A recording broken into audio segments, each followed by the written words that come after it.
Hello students, जैसे 20 Feb को class 10 CBSE board science का एग्जाम है, उसके रिलेटेड कुछ पॉइंट्स को डिस्कस करेंगे पार्ट्स में। टुडे पार्ट 1 को डिस्कस करेंगे। इसमें कुछ इंपॉर्टेंट पॉइंट्स हैं, इंपॉर्टेंट पॉइंट्स जिसे डिस्कस करेंगे जो एग्जाम में आ सकते हैं। First point is milk of magnesia. What is milk of magnesia? Milk of magnesia is magnesium hydroxide. इसकी पीएच है 10। It act as antacid, antacid की तरह काम करता है। मिल्क ऑफ मैग्नीशिया, इसकी पीएच 10 है। इट्स अ बेसिक 7 से ज्यादा पीएच है, पीएच इज 10। एसिडिटी में ये ट्रीटमेंट देगी, एसिडिटी का ट्रीटमेंट है magnesium hydroxide, that is milk of magnesia. Second is solder.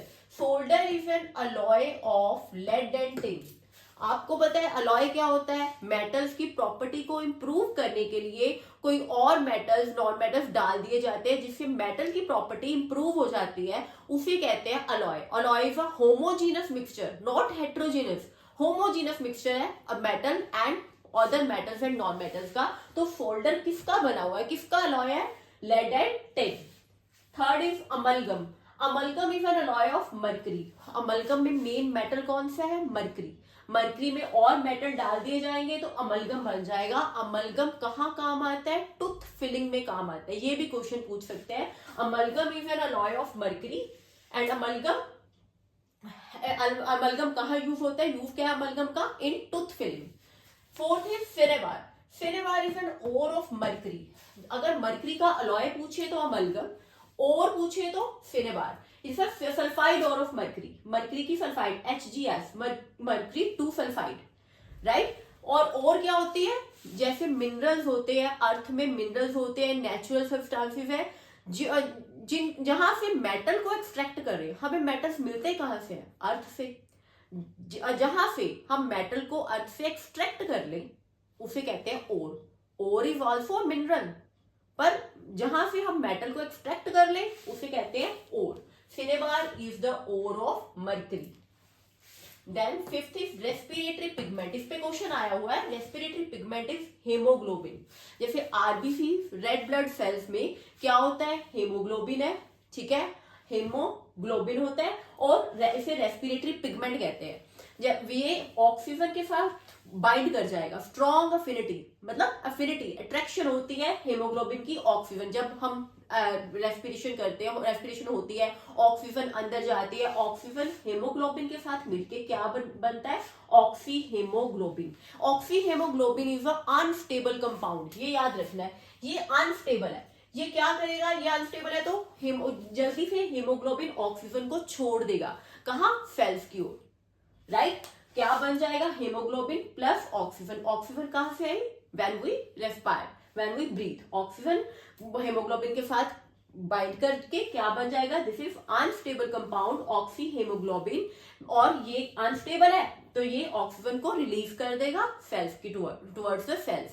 और एक क्वेश्चन है, कार्बन डाइऑक्साइड कैसे कैरी होती है? कार्बन डाइऑक्साइड हेमोग्लोबिन कैसे कैरी करता है? कार्बामीनो हेमोग्लोबिन। याद रखना है, कार्बन डाइऑक्साइड जो हेमोग्लोबिन के साथ जब कंबाइन करेगी तो क्या बनेगा? कार्बामीनो हेमोग्लोबिन। वो बहुत स्मॉल अमाउंट में होती है। और अगर कार्बन मोनोक्साइड हो, जो पॉइजनस गैस है कार्बन मोनोक्साइड, वो हेमोग्लोबिन के साथ मिलके क्या बनाएगी? Carboxy haemoglobin. देखो, ऑक्सीजन हेमोग्लोबिन प्लस ऑक्सीजन बन जाएगा ऑक्सी हेमोग्लोबिन। स्ट्रॉन्ग अफिनिटी होती है हेमोग्लोबिन की ऑक्सीजन की टुवर्ड्स, तो एक अनस्टेबल कंपाउंड बनेगा तो फिर ये ऑक्सीजन रिलीज कर देगी सेल्स को, हेमोग्लोबिन रिलीज कर देगा। कार्बन डाइऑक्साइड कैसे कैरी करता है haemoglobin? Carbon dioxide carbamino haemoglobin. Then अगर कार्बन मोनोक्साइड की अमाउंट ज्यादा हो, कार्बन मोनोक्साइड की, तो क्या बनेगा? कार्बोक्सी हेमोग्लोबिन, जो कि बहुत पॉइजनस होता है, ठीक है, डेथ भी हो सकती है। होता है कि ये जो कार्बोक्सी हेमोग्लोबिन है कार्बन मोनोक्साइड के साथ मिलकर बनाता है हेमोग्लोबिन कार्बोक्सी, वो स्टेबल कंपाउंड है। Oxy haemoglobin is unstable. Carboxy haemoglobin जो कार्बन मोनोक्साइड प्लस हेमोग्लोबिन से बनेगा, कार्बोक्सी हेमोग्लोबिन स्टेबल कंपाउंड, उससे डेथ भी हो सकती है। क्या करता क्या है? जब कार्बन मोनोक्साइड एनवायरमेंट में ज्यादा होगी तो वो प्रिवेंट करेगा हेमोग्लोबिन और ऑक्सीजन का मिलना, प्रिवेंट करेगा, बाइंड नहीं होने देगा ऑक्सीजन को हेमोग्लोबिन के साथ, खुद कंबाइन हो जाएगा। कार्बन मोनोऑक्साइड प्रिवेंट करेगा बाइंडिंग किसकी, ऑक्सीजन एंड हेमोग्लोबिन की। कार्बन मोनोऑक्साइड खुद लग जाएगा हेमोग्लोबिन के साथ और क्या बनेगा, carboxy haemoglobin, which is stable compound and it can lead to death. Then coronary artery supplies blood to heart muscle. Heart के मसल को ब्लड कौन सप्लाई करता है, coronary artery. You have to remember all reptiles have 3 chambered heart except crocodile. सभी reptiles जो है उनमें 3 chambered heart होता है एक्सेप्ट क्रोकोडाइल। क्रोकोडाइल का हार्ट होता है 4 chambered heart. Then pulmonary artery carries deoxygenated blood. हमें पता है कि आर्टरी जो है वो कैरी करती है ऑक्सीजनेटेड ब्लड, ठीक है, बट जो पल्मोनरी आर्टरी है वो कैरी करती है डीऑक्सीजनेटेड ब्लड। कहां से कहां जाएगा डीऑक्सीजनेटेड, लंग्स की ओर जाएगा। ऑक्सीजनेशन तो लंग्स में होगी ना, ठीक है, तो कहां लेके जाएगी डीऑक्सीजनेटेड ब्लड। पल्मोनरी आर्टरी कहां से स्टार्ट होगी, सबसे पहले राइट एट्रियम में ब्लड एंटर करेगा, फिर राइट वेंट्रिकल से जो डीऑक्सीजनेटेड ब्लड है वो लंग्स की ओर जाएगा फॉर ऑक्सीजनेशन। तो pulmonary artery carries blood from right ventricle to lungs, from right ventricle to lungs. Pulmonary artery carries deoxygenated blood. Pulmonary vein carries oxygenated blood.